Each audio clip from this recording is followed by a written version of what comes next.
Hey, salut tout le monde, c'est Benoît F1 et aujourd'hui on se retrouve pour le débrief du Grand Prix de Singapour.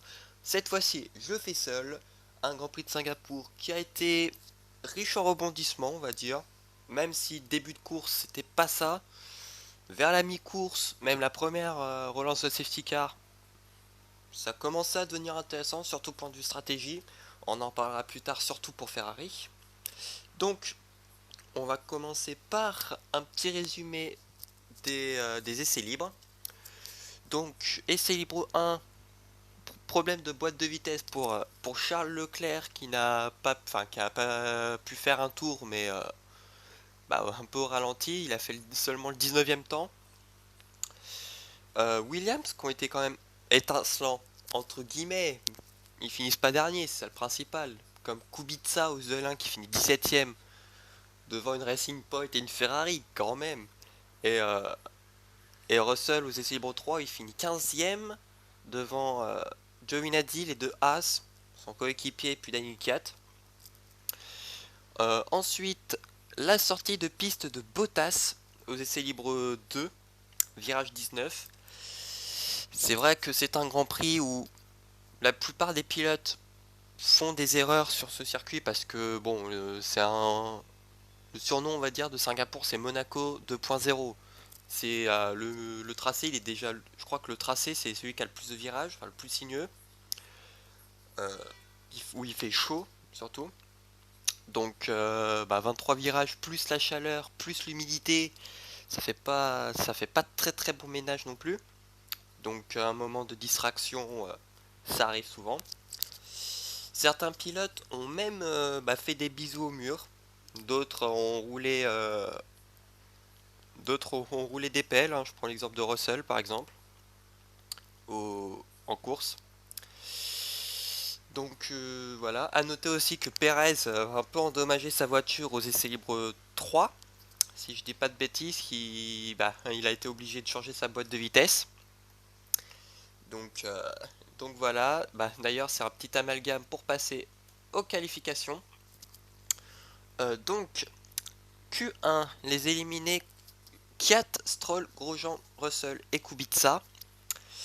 Donc Grosjean 18ème, ça sauve pas son image dans l'écurie, sachant qu'il a été prolongé pour 2020, on en reparlera dans le débat. Stroll 17ème qui se fait encore éliminer en Q1, hein. Dommage pour lui. Danny Kiat 16ème, alors j'ai pas compris. Depuis les essais libres 3, il avait du mal avec sa voiture, sachant que le moteur, il avait subi une fuite d'huile pendant les essais libres 3, ce qui l'a empêché de faire le moindre tour. Et puis Russell qui met 3 dixièmes à son habitude à Kubica. Cela, cela ne change pas. Q2, les éliminés Perez, Giovinazzi, Gasly, Raikkonen et Magnussen. Et Giovinazzi devant Raikkonen, hein, pour même pas 2 dixièmes. Donc très bonne séance de qualif pour Giovinazzi. Perez qui n'a peut-être pas passé loin quand même de passer en Q2 pour à peu près 50 millièmes, donc c'est dommage. Magnussen 15ème, Magnussen il pouvait rien faire parce que déjà il passe en Q2, je crois pour une vingtaine, je crois 15 millièmes sur Danny 4, donc ça passe vraiment de pas grand chose. On savait que Magnussen il allait pas faire genre la 11e ou la 12e place. Magnussen d'ailleurs a 3 secondes pile du temps de Charles Leclerc. Non, oui, si, de Charles Leclerc. Et donc, le top 10, donc on a Norris 10ème, Hülkenberg 9ème, Ricciardo 8ème, Sainz 7ème, Albon 6ème, Bottas 5ème, Verstappen 4ème, Vettel 3ème, Hamilton 2ème, et Charles Leclerc, meilleur temps, 5ème pole position de sa carrière, la 3ème consécutive. Les Ferrari, on les attendait pas du tout aussi haut. Mais vraiment. Alors au début, Vettel avait fait un tour parfait. On va pas se le cacher, il a fait un tour parfait, il a fait un tour de l'espace en mettant, je crois, 3 dixièmes à Leclerc, une seconde à Mercedes. Mais bon, ils étaient pas à fond, du moins pour Hamilton. Et puis, bah, Vettel, dans sa deuxième tentative, se loupe au virage, je crois, via la sortie du virage 14, si je dis pas de bêtises, en faisant un gros drift. Plein de pilotes d'ailleurs se sont ratés, hein. Je pense à Grosjean, Raikkonen, Kvyat, par exemple, qui ont touché le mur. Donc au final, Leclerc améliore, Hamilton améliore aussi. Donc Leclerc pole, Hamilton 2, enfin Vettel 3, je vais pas vous refaire le classement. La déception, c'est quand même Bottas qui est à 8 dixièmes, enfin même pas 8 dixièmes d'Hamilton, 9 dixièmes de Leclerc. Mais c'est surtout Albon qui a 1 seconde 1 de Charles. C'est Ça devient un petit peu compliqué pour Alexander Albon, sachant que Red Bull doit choisir entre le Thaïlandais puis le Français pour je crois pour le Mexique, si je dis pas de conneries. Donc bon, on va voir ce que ça va donner. Maintenant, on va passer aux informations de pénalité, puisqu'il y a eu des pénalités. Sergio Perez, donc pénalisé d'un recul de 5 places sur la grille, comme je vous l'ai dit, pour changement de boîte de vitesse suite à son contact avec le mur au essai libre 3. Donc partira 16ème puis 15ème avec Ricciardo, puisque Daniel Ricciardo a juste été disqualifié des qualifications suite à un surplus de puissance de son MGUK.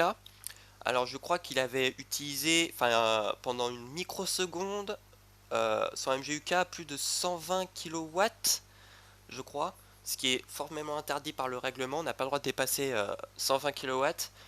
Donc du coup, disqualifié, il a été quand même autorisé à partir de la dernière place, sinon ça aurait été dans les stands. Allez, on va maintenant passer au Grand Prix de Singapour en lui-même. Donc le départ, c'est un bon départ de Charles Leclerc qui vire en tête au premier virage, alors que Lewis Hamilton a eu plus de mal. Il se bat quand même avec Sébastien Vettel. A noter qu'à la fin du virage, à la fin du virage 8, ouais 8 si je dis pas de bêtises, Leclerc avait au moins, je dirais 500 mètres d'avance, au moins quasi 2 secondes d'avance sur Hamilton et Vettel. Donc ça montre quand même le bon départ qu'il a pris. Dans le peloton, Grosjean a pris un très mauvais envol, puisqu'il partait 17ème et se retrouve dernier avant même le début avant même le premier virage. Ce dernier part au large au premier virage du couple Boudin sans passer par le cône, alors que normalement, quand tu pars large dans un virage, tu es obligé de passer par le cône et il est interdit de couper justement le boudin, sinon c'est considéré comme comment dire, comme un virage coupé. Donc ce qui vaudra une enquête de la FIA. Je crois pas qu'il y ait eu de pénalité pour Grosjean. Il aurait dû normalement. Un peu plus loin au virage 4, Sainz et Hülkenberg s'accrochent et doivent passer par les stands, notamment Hülkenberg qui a crevé et Sainz dans son fond plat a pris. Donc à la fin du premier tour, Sainz passe au stand. Pareil pour Russell qui a eu aussi des dommages sur sa voiture. L'Espagnol qui restera quand même immobilisé pendant 40 secondes et repart à plus d'1 minute de tout le monde. Donc autant dire que sa course est ruinée, même s'il finit 12ème. Quatrième tour, McLaren soupçonne quand même des dégâts au niveau aérodynamique sur la voiture de Carlos Sainz. Comme de la chance, puisque la suspension n'a pas été touchée quand même. Septième tour, après sa déconvenue en qualification, Daniel Ricciardo se rattrape en dépassant Stroll pour la 14ème place. Au dépassement d'ailleurs pour Ricciardo. Puis 3 tours plus tard, après avoir dépassé Stroll, Ricciardo se charge de Perez puis de Kvyat. Donc en 3 tours, Ricciardo est désormais 12ème. Donc bon, il se rattrape quand même. 13ème tour, Kvyat se retrouve en difficulté avec sa Toro Rosso et est le premier véritablement sans conditions de course, on va dire, à s'arrêter au stand pour chausser des pneus durs. Des pneus durs qui ont été chaussés sur la plupart des pilotes, je crois même sur tout le monde. Ou alors il y en a peut-être 3-4 qui ont chaussé les pneus médiums. Je pense notamment à Giovinazzi ou Ricciardo qui sont arrêtés je crois à la mi-course. 14ème tour, les leaders se tiennent en seulement 4 secondes. Donc c'était quand même très serré, avec Leclerc toujours devant Hamilton et Vettel. Et Mercedes indique le déclin des leaders niveau performance. Et oui, il fait chaud, et les pneus soft commencent un peu à prendre cher, donc c'est normal. Ensuite, au 15e tour, Raikkonen rentre au stand et ressort 13e derrière Stroll. Raikkonen qui est toujours l'un des premiers à s'arrêter depuis le début, enfin même pas depuis le début de saison, mais il est souvent l'un des premiers, même le premier à s'arrêter au stand. Bon là cette fois-ci c'est pas le premier, mais Raikkonen qui lance en général la valve des arrêts au stand. Enfin la valve c'est plutôt des arrêts au stand. Ensuite 17e tour, Kubica fait le bouchon. Quelques virages plus tôt, Raikkonen était passé au forcing quand même sur le polonais. Il tient quand même face à Sergio Perez, même s'il se fait passer ensuite. Kvyat reste derrière. Ensuite, 19e tour, Verstappen commence à se plaindre de ses freins. Il dit qu'il n'a plus pas trop de grip sur sa Red Bull et il perd du temps. Ce qui est dommage. Ensuite, tour 20, les leaders s'arrêtent au stand. Vettel et Verstappen pour commencer échauffent des pneus hard. L'arrêt de Vettel qui tarde légèrement quand même, plus que 3 secondes. Alors je crois que Verstappen, son arrêt c'était 2 secondes 5. Alors quand Vettel ressort P10, Verstappen ressort lui derrière Hülkenberg en 12e place. Donc mauvais pari pour Max. Puis un tour plus tard, c'est Charles Leclerc qui s'arrête pour lui aussi chausser des pneus à bande blanche. Mais auteur d'un très bon tour de sortie, Sébastien Vettel parvient à sortir devant son coéquipier monégasque, même si son arrêt a duré plus longtemps que Leclerc, parce que comme je vous l'ai dit, son arrêt a duré 3 secondes, alors que celui de Leclerc a duré 2 secondes 4, soit 6 dixièmes de mieux. Tour 23, c'est au tour de Mercedes de s'arrêter au stand. Bottas en premier, qui s'arrête pour chausser lui aussi des durs. Dans le même temps, Hamilton indique qu'il est en souffrance avec ses pneus, mais le Britannique ne veut pas rentrer au stand, puisqu'il estime, je crois qu'il estime que s'il rentre au stand maintenant, il ressort derrière Leclerc. Enfin, ça l'a pas aidé, puisqu'il ressort dans tous les cas derrière Leclerc, et même derrière Verstappen. Et même derrière Vettel aussi. Ensuite, 24e tour, le retour du Valtteri is James, hein. La consigne d'équipe Mercedes qui demande à Bottas de rouler 3 secondes au tour moins vite pour qu'il ne passe pas Hamilton quand le Britannique fera son arrêt. Son arrêt qu'il le fera 2 tours plus tard. Pour des durs encore, et comme indiqué, il ressort devant Bottas, donc la consigne d'équipe a marché. Ensuite, 27e tour, attaque musclée de la part de Vettel qui passe sur Gasly au virage numéro 7. A noter quand même qu'il y a eu un contact qui a obligé Gasly à sortir de la piste. Donc faut qu'il fasse gaffe Vettel, parce que je rappelle qu'il lui reste encore que 4 points sur le permis, hein. Donc potentiellement 2 crashs. Deux crashs à la Belgique 2019 et c'est un race ban, hein. D'ailleurs on ne sait toujours pas qui remplacera Vettel si celui-ci venait à se prendre un race ban. Ensuite, 28e tour, après l'arrêt des leaders, on se retrouve avec un podium très particulier, un peu à la Allemagne 2019 avec Verstappen, Kvyat, Stroll à un moment donné. Et bah là, on n'a aucune top team dans le top 3. On a Giovinazzi qui mène ses premiers tours devant Gasly et Ricciardo. Puis Giovinazzi il mène 4 tours, hein, puisqu'il est rentré dans le palmarès des pilotes ayant mené au moins un tour de course. Ensuite, au 34e tour, Ricciardo attaque Giovinazzi au virage 7, mais les deux s'accrochent. Et quelques virages, Ricciardo subit une crevaison à l'avant gauche, je crois. Non, à l'avant droit, pardon.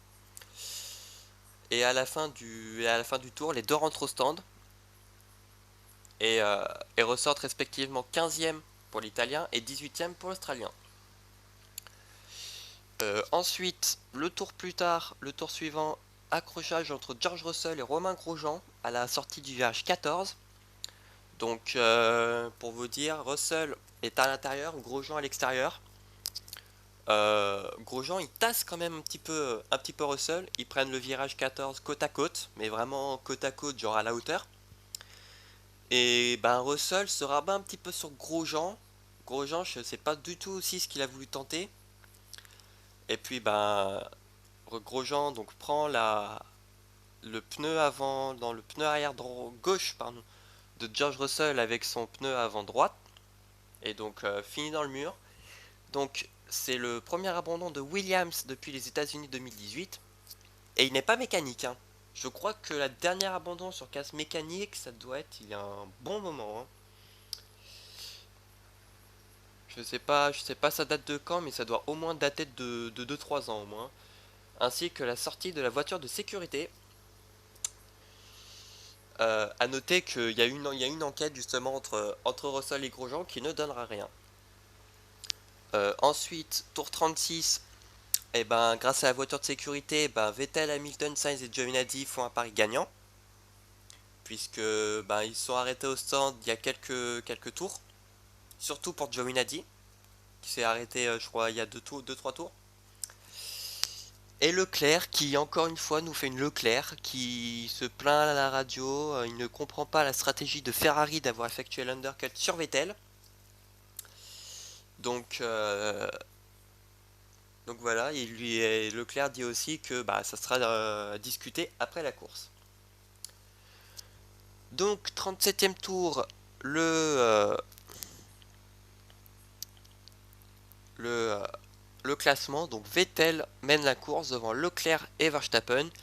Hamilton 4, Bottas 5, Albon 6, Norris 7, Magnussen 8, Raikkonen 9, Perez 10, 11 Stroll, 12 Gasly, 13 Hülkenberg, 14 Kvyat, 15 Giovinazzi, 16 Ricciardo, 17 Kubica, 18 Grosjean, 19 Sainz. Et donc bah, Russell out, qui est donc le premier abandon. Ensuite, au 41e tour, la voiture de sécurité s'efface, donc avec 20 tours restants. Et Vettel qui ne se laisse pas intimider et garde la tête devant Leclerc et Verstappen. Pendant ce temps-là, Gasly dépasse Stroll pour la 11e place. Malheureusement pour le Canadien, il crèvera quelques virages plus tard. Donc course ruinée pour Stroll, course ruinée même pour Racing Point, puisque Perez abandonnera quelques tours plus tard. Tour 42, donc comme je vous l'ai dit, enquête en cours sur l'accrochage entre George Russell et Romain Grosjean. Et donc, tour 43, comme je vous l'ai dit, la deuxième sortie de la voiture de sécurité suite à l'abandon du Mexicain Sergio Pérez dans la ligne droite du virage 13. Donc c'est dommage pour le Mexicain. 3 tours plus tard, Leclerc se bagarre avec Verstappen et demande plus de puissance, mais le directeur sportif qui est Laurent Mekies refuse et veut ramener la voiture à la maison. Ce qui, dans le sport, veut dire n'attaque surtout pas Vettel. Donc on peut prendre ça comme une petite consigne d'équipe de la part de Ferrari. Tour 48, deuxième restart et Vettel encore une fois fait une très bonne relance et reste devant Leclerc et Verstappen. Pendant ce temps-là, Gasly passe Magnussen pour la 8ème place au virage 14 d'un très bel extérieur. Et son coéquipier Grosjean se bagarre lui avec Ricciardo et Sainz. Ensuite, tour 50, Kvyat tente une attaque suicide sur Kimi Raikkonen, mais le contact est inévitable. Si le Russe parvient à continuer, le Finlandais malheureusement doit mettre pied à terre puisque sa suspension avant gauche a été pliée. Et donc, avec l'abandon de Raikkonen, pour la troisième fois, la voiture de sécurité entre en piste. Mais cette fois-ci ne durera que 2 tours.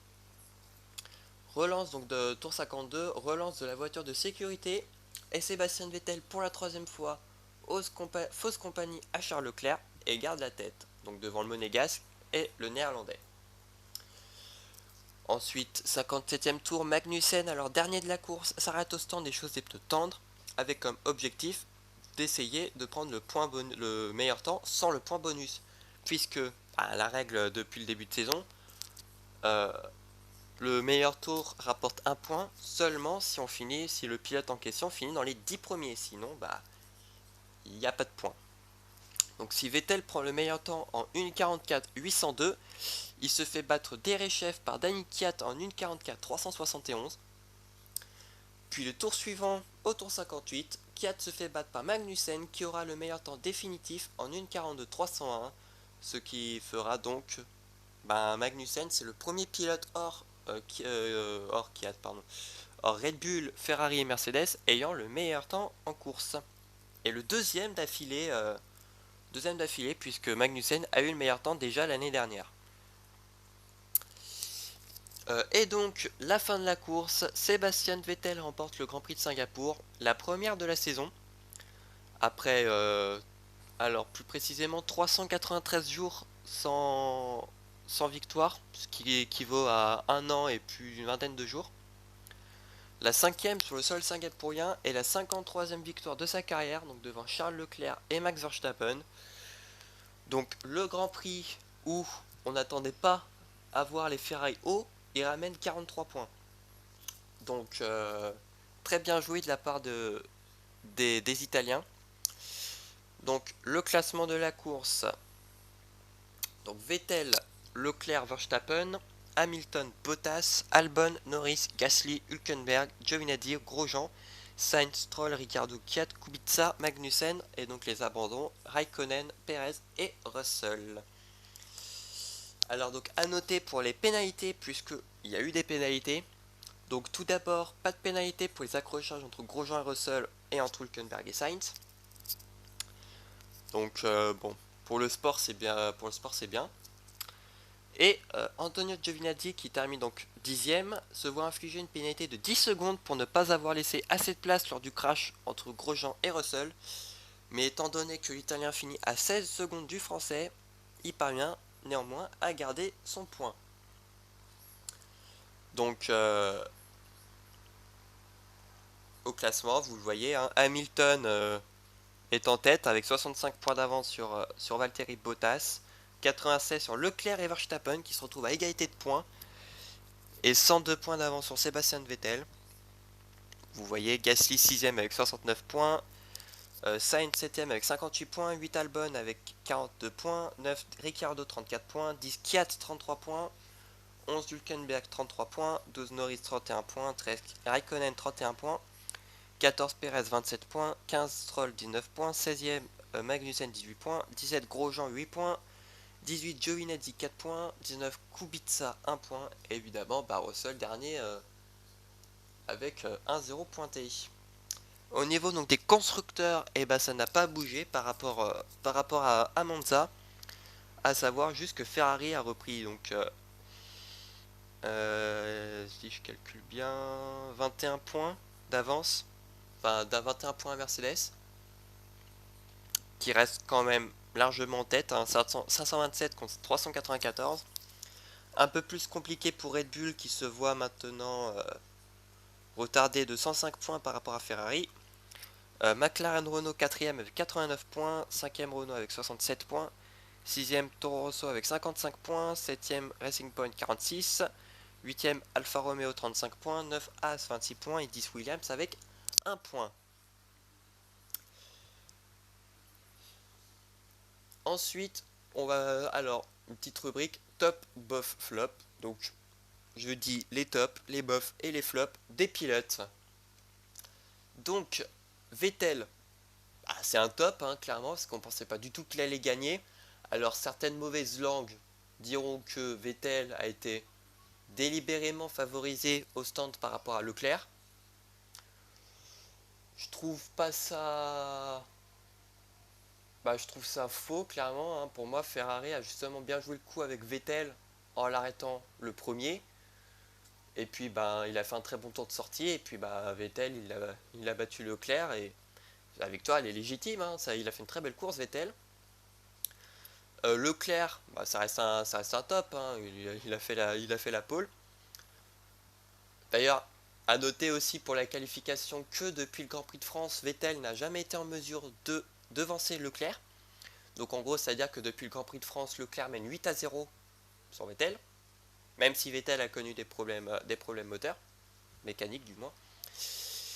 Hamilton, c'est un bof, parce que justement avec la Mercedes, on attendait qu'il domine le Grand Prix. Bottas, c'est un flop, clairement, il a été loin d'Hamilton, pardon. Albon, pareil, je l'ai mis en bof. Parce que pour moi, il reste quand même très loin de Verstappen. Ensuite, Norris, Gasly, Hülkenberg, Giovinazzi, ce sont tous les 4 des tops. Notamment pour Giovinazzi qui parvient quand même à mener une course, même si c'était pas arrêté. Grosjean flop parce que, bon, la As, clairement. Puis même le contact avec Russell. Ok, Russell, il est pas blanc dans cette affaire puisqu'il ferme quand même la porte à Grosjean, mais Grosjean, il est un peu débile à tenter ici. Sainz, bah, c'est un flop, hein, clairement, sa course elle est ruinée depuis le début. Stroll flop, même s'il n'a pas eu de chance aussi. Ricardo flop parce que comme Grosjean, lorsqu'il tape Giovinazzi, je trouve ça complètement idiot et abruti de sa part de tenter au virage 7. Enfin de tenter la manœuvre ici, sachant que Giovinazzi était quand même en train de fermer la porte. Kiat c'est un flop parce que bon son dive bomb suicide, on dirait Ricardo à bas coût. Kubica ça reste quand même un top puisqu'il a quand même dépassé une voiture sur la piste, hein, Magnussen, quand même, hein, pour une fois qu'il fait le premier dépassement de sa carrière, enfin de sa deuxième carrière plutôt. Magnussen, Raikkonen, Perez et Russell, ce sont tous les 4 des flops. Je pense que là, on sera tout le monde, on sera d'accord là-dessus. Et donc, on va passer donc au débat. Donc, on va parler donc de 5 choses. Donc, la première chose, on va parler donc des transferts, puisque bah, comparé à la Belgique, il y a eu enfin, des transferts non, mais il y a eu enfin pas des officialisations, mais des prolongations de contrats. Donc je pense notamment à Grosjean et Kiat qui ont prolongé chez As et Toro Rosso donc pour un an, donc 2020 chacun. Ensuite, avant le Grand Prix de Singapour, non, lors de la conférence de presse, Robert Kubica a annoncé qu'il ne continuerait pas l'aventure avec Williams pour l'année prochaine. Déjà se sentant un petit peu sur le départ, puisqu'on parle beaucoup de Nicolas Latifi en remplacement de Robert Kubica. On parle aussi de Nico Hülkenberg, puisque vous le savez que Hülkenberg n'est plus chez enfin, ne fait pas partie de Renault pour la saison prochaine. Donc reste à savoir qui l'écurie de Grove prendra entre le Canadien et l'Allemand. Ensuite, eh ben, on va décider de parler un petit peu d'IndyCar, puisque hier soir on a eu donc la dernière course en IndyCar, le Grand Prix de Laguna Seca, qui a été remporté par Alexander Rossi. Donc le titre se jouait entre Joseph Newgarden, Alexander Rossi puis Simon Pagenaud. Je crois que avant la course, il avait je crois 45 points d'avance sur Rossi et 46 sur Pagenaud, puisque ça se battait, enfin entre Rossi et Pagenaud, ils s'étaient séparés d'un point seulement. Donc Pagenaud a fini 4ème seulement. Newgarden 8ème. Très belle course aussi de Marcus Ericsson, l'un des pilotes que j'aime bien, qui finit 11ème. Et donc du coup je crois finit peut-être 16ème au championnat ou 15ème. Ericsson, bon, très bonne saison en Indy, franchement. Il a fait un podium. Il a fait plus de podiums que Nico Hülkenberg dans sa carrière. Donc le titre est évidemment pour Joseph Newgarden, qui finit devant son coéquipier vice-champion Simon Pagenaud, quand même. Hein, mine de rien, c'est plutôt un très beau lot de consolation pour le français, vainqueur notamment des 500 miles d'Indianapolis. Donc Newgarden, double champion du monde d'IndyCar, et donc devant Alexander Rossi. A noter, je crois que le meilleur rookie c'est Ferrucci. Corrigez-moi si je me trompe, il me semble que c'est Santino Ferrucci, l'américain, qui a été le meilleur rookie cette saison. Donc Et après, donc on va reparler donc de la F1. Je sais, c'est pas très logique de parler F1 puis IndyCar puis F1. Mais on va parler un petit peu de justement Hülkenberg et Kubica. Où est-ce qu'ils peuvent aller, enfin où est-ce qu'ils peuvent aller clairement pour 2020. Donc Hülkenberg, perso, je le vois pas chez Williams parce que Williams, ils sont tellement en dèche de thunes. Nico Hülkenberg, je crois qu'il apporte pas de thunes. Ça risque quand même d'être compliqué, sachant que Williams cherche plus précisément des pilotes avec un beau portefeuille. Donc c'est pour ça que Latifi est plus le favori pour aller chez Williams qu'Hülkenberg. Donc ça reste à voir. Mais perso, je verrais plus Latifi chez Williams que Kubica, que Hülkenberg. Après, on n'est pas à l'abri d'une surprise. Je verrais bien Hülkenberg chez Alpha. Hülkenberg chez Alpha avec Raikkonen. Parce que même si Giovinazzi se rattrape quand même, on va pas être vulgaire, mais il se fait clairement péter par Hülkenberg, par Raikkonen. Hein, je pense qu'on est tous d'accord là-dessus pour dire que Giovinazzi, il est clairement 5 crans en dessous de Raikkonen, hein, que ce soit en qualif ou en course. Donc voilà. Par contre, pour Kubica, ça reste quand même très compliqué, puisque même déjà pour Hülkenberg, parce que les deux, ils arrivent quand même sur un âge. Hülkenberg, il a 32 ans, Kubica, il va sur 35. Donc ça commence à être très compliqué déjà, sachant que la F1, entre guillemets, est en train de se renouveler avec des jeunes. Donc Kubica déjà la conférence de presse a dit que il chercherait les opportunités. Il quitterait pas la F1, mais il chercherait d'autres opportunités, d'autres horizons pour 2020 et peut-être un dernier retour en Formule 1 peut-être pour 2021. Alors si on aurait pu envoyer Kubica justement chez Racing Point en tant que troisième pilote, parce que en même temps, enfin pour aider l'équipe, Stroll, je pense que Stroll, il peut faire le forcing pour placer Kubica justement dans l'enceinte de Racing Point, puisqu'il a déjà voulu faire ça avec le Polonais chez Williams. Je crois que c'était 2010, fin 2017, je crois, quand Massa avait pris sa retraite. Stroll avait tout de suite fait le forcing chez Williams pour placer Kubica. Finalement, Sirotkin y a été préféré. Et là, j'avais vu une information donc de motorsport.com, qui est le site le plus fiable en ce qui concerne le sport auto, qui ont dit que Haas ferait des pieds et des mains pour tenter de recruter Kubica en tant que troisième pilote chez Haas. Donc ça veut dire qu'ils auraient potentiellement deux troisième pilotes Haas dans l'écurie, puisque je crois que Pietro Fittipaldi, il est troisième pilote. Mais Kubica, lui, pourrait également prendre le rôle de pilote de développement de chez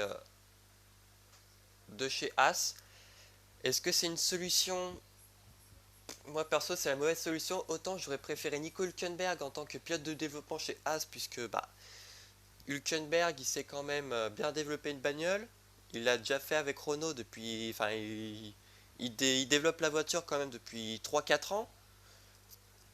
Donc Hülkenberg, ça reste quand même un très bon pilote de développement.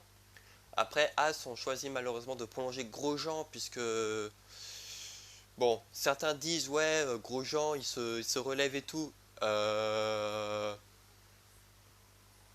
Déjà, de 1, il fait pas jeu égal avec gros Magnussen.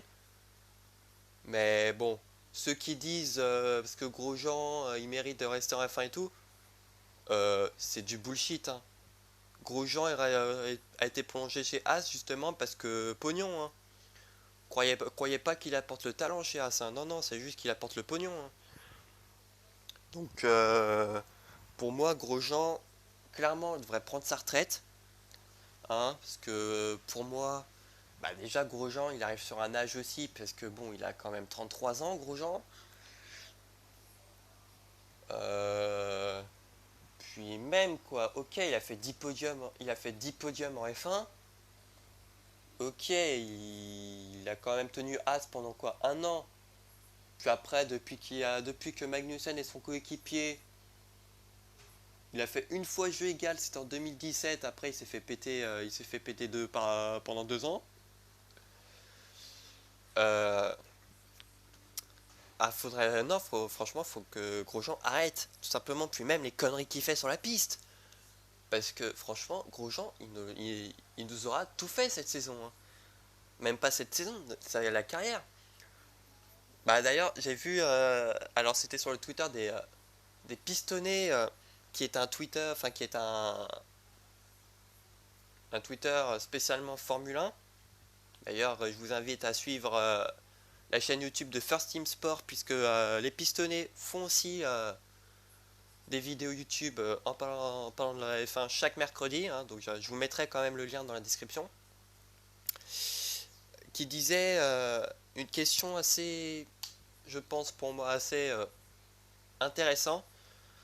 Grosjean est-il sous-coté? Qu'est-ce qui nous énerve le plus? Et a-t-il encore ça? Et qu'est-ce qu'on retient justement de sa carrière? Et Grosjean, le problème c'est qu'on, ok, on peut lui retenir certaines perfs, genre Japon 2013 où il était quand même pas passé loin de la victoire, comme d'autres grands prix. Mais en fait, comme tout le monde posait la question à tout le monde, et je pense que tout le monde vous répond, ce que je retiens chez Grosjean, c'est ses conneries, puisque pas Bahreïn, Brésil 2016, il se crache dans le tour de formation. Donc déjà, le mec, il se fait, il fait même pas le Grand Prix, il se crache dans le tour de formation sous la pluie, certes. Mais bon, un minimum, t'es un vrai fan de F1, t'es un vrai fan de F1, t'es un vrai pilote de F1, tu sais piloter sous la pluie, ce qui n'est pas forcément le cas de Leclerc, hein, petite stat, ce qui n'est pas forcément le cas de, je vais peut-être pas me faire des amis. Je pense qu'on va surtout me dire ouais, t'es surtout anti-Vettel. C'est pas totalement ça. Ok, j'aime pas Vettel, mais je le dis quand il fait des belles perfs. Vettel, il est pas bon sous la pluie non plus. Ok, vous me direz tous Italie 2008. Ok, vous me direz aussi Allemagne 2007. Ok, il a failli faire un podium en Allemagne avec une Toro Rosso. Et Vettel a gagné avec une Toro Rosso sous la pluie. Ok, mais de l'autre côté, est-ce qu'on peut dire que Vettel, si s'il a réussi à gagner justement sous la pluie, est-ce que c'est pas dû grâce à sa voiture? Puisque Toro Rosso, c'était comme Red Bull avant, c'était une voiture qui est très bon sous la pluie. Enfin bref, on s'écarte du sujet, on parle de Grosjean de base. Donc Italie 2017 où il se crache en ligne droite sous la pluie encore. Donc ça montre quand même que Grosjean est une grosse merde sous la pluie. Je prends l'exemple de Bakou 2018 où il se crache sous safety car. Hongrie 2014 aussi, je crois qu'il se crache sous safety car avec Ericsson derrière, hein. Ericsson et Grosjean d'ailleurs, décidément, ils adorent être ensemble quand ils se crachent. Je prends l'exemple aussi de la Grande-Bretagne 2018 où Grosjean décide de dire oh bah tu sais quoi, je rentre dans Magnussen, bah les couilles. Donc bon, d'accord, donc ça montre déjà que ce pilote n'a aucun cerveau. Grande-Bretagne 2019 où il se crache déjà dans les stands. Franchement, je pense que niveau bêtises, on en est très loin. Il touche Magnussen en Grande-Bretagne, puis il ferme la porte à Magnussen en Allemagne à l'épingle. Non, pour dire que non, Grosjean, il a plus sa place en F1. Autant vous me direz, ok, il y en a d'autres qui méritent pas leur place en F1, comme Stroll, comme Giovinazzi, je suppose aussi, comme qui, comme comme Hülkenberg, vous me direz, voilà.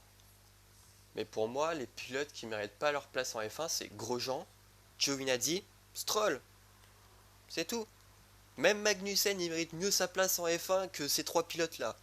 Et d'autres me disent, ouais, Magnussen, il est dangereux et tout. Euh, Est-ce que vous pouvez me dire le dernier Grand Prix où Magnussen s'est montré dangereux? Je vois que le Japon 2018, hein, cette saison, Magnussen, il est pas irréprochable, mais c'est pas un Ricardo France 2019, hein, où les zigzags, il connaît, hein. Donc, non, pour moi, Grosjean, faut qu'il... Non, Grosjean, faut qu'il fasse autre chose, faut qu'il fasse de la Formule E. La Formule E, c'est des cartes là-bas, donc il va s'éclater, il pourra rentrer dans tout le monde. Non, je suis désolé. Pour moi, Grosjean, il doit partir. Il doit partir. Il voit que Grosjean, c'est un pilote numéro 1, il se fait péter par Magnussen. Ok, c'est Grosjean qui fait le développement, mais à un moment donné, il n'y a pas que le développement qui arrive. Il y a la perf. Et je suis désolé, mais Grosjean, il fait que le 50% du boulot. Il fait pas de perf. Sachant que As, c'est leur objectif de faire des perfs. C'est pour ça que Hülkenberg aurait été plus logique d'être chez As, parce que Hülkenberg sait développer les voitures, mais il sait également faire des perfs. Donc voilà, j'ai pas compris.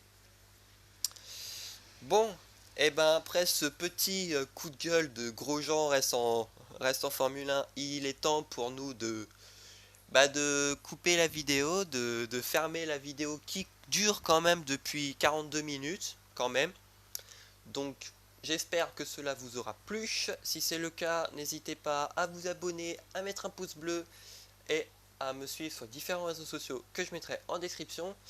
Le prochain Grand Prix, c'est dans 2 semaines, si je dis pas de conneries, à Sochi, en Russie, terre de Kiat. D'ici là, portez-vous bien. Ciao tout le monde.